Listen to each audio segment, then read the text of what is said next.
So looking at Bitcoin here, let's start on the weekly time frame and just do our deep dive. This is the Coinbase chart, and that's the time frame. That's the chart I'm using. If we just zoom into the stock RSI alone on the weekly, we can see that this is an uptrend. I predicted, because we did not go all the way down to zero, that we are going to make a lower high, at least in the stock RSI, and then go back down. I could be wrong, could get completely overbought again, but either way, weekly chart is as of now in an uptrend, while Bitcoin is making a higher high. So just be cautious.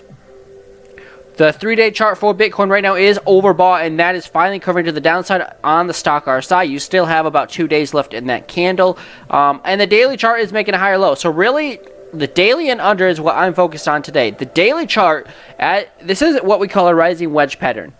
The price is getting higher and it's getting tighter as we go up, and usually this is bearish 68% of the time. They drop to the downside, but if Bitcoin is really bullish, or you're in a massive uptrend, or you're in a bull market, which I believe we're in now, then usually you break to the upside. But if they do break to the upside, they go up parabolically. But for right now, the measure, or it's, the percentage would say you go down. I believe we're going to take a move to the upside if you break out of this bullishly. So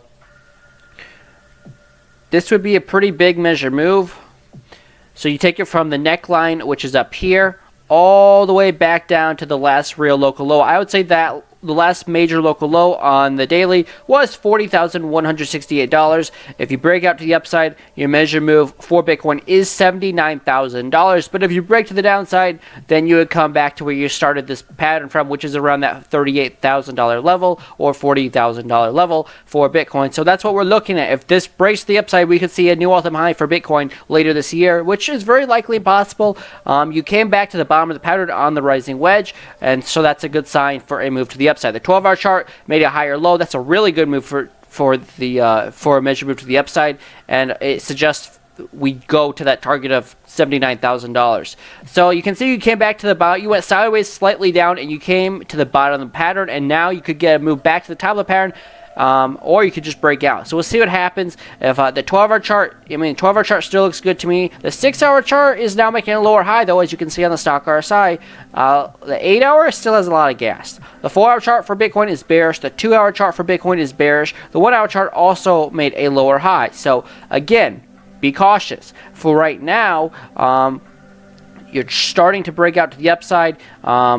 But this was a symmetrical triangle on the 1-hour chart. The measure move to the downside was 49.9, and the measure move to the upside is 53.8. Right now, it's still, to me, in chop. But I would be cautious. I would still be cautious right now.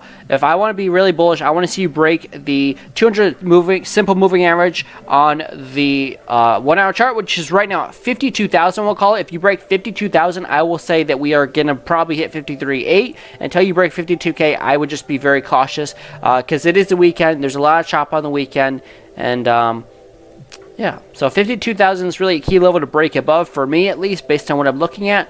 And until you break 52K, we can't really be bullish for a move to the upside. So the 50-minute chart for Bitcoin suggests you are going to go higher. You're kind of in a flag. Let's see what Bookmaps is saying. Bookmaps suggests that you have more liquidity to the upside, which is at $52,000. That's the key level I was just talking about as far as resistance. And Bookmap is also suggesting there's a lot of orders at 52,000. So Bookmap is also confirming that that's a big level of liquidity. You have some more at 52.6, but let's just zoom out and see if we see any at 53.8, because that's the measured move. So you don't see a lot at 53.8, but you see some at 55,000. So to me right now, Bookmap is also saying we're more bullish than bearish. We'll see what happens. If I had to call it short term on the 15, I'm calling for a move to the upside. You're above the 200 moving averages and 200-day moving averages on the 15-minute time frame. So really, I could see a move to the upside short term for Bitcoin. We'll flag this, and then we'll see what happens.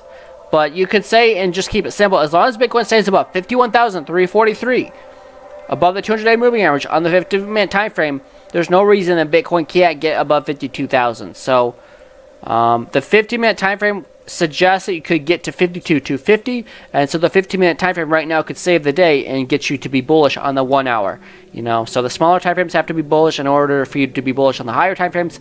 Right now, the 8 hour looks great. The only time frames I'm really worried about is the 1 hour and, of course, a huge time frame such as the 3 day. But if the daily is bullish, then that can override the 3 day because it's a smaller time frame. So really short term, I'm looking for a move above 52,000. I think that's the most likely scenario. Bookmap looks bullish to me and says we go higher, and this pattern says it's likely as well. So if Bitcoin gets above 52,000, I'm bullish again on the 1 hour, and if I'm bullish on the 1 hour, then Bitcoin can really make a move to the higher target, 53.8. Right now, 52.2. If you get above 52K, I'm going to be looking for 53.800 next, and then go from there. So that's what we're looking at for Bitcoin, and I will leave it at that. If Bitcoin goes up, most of the market will go up as well. So now I will look at the requests. If there's any requests, I will look at them.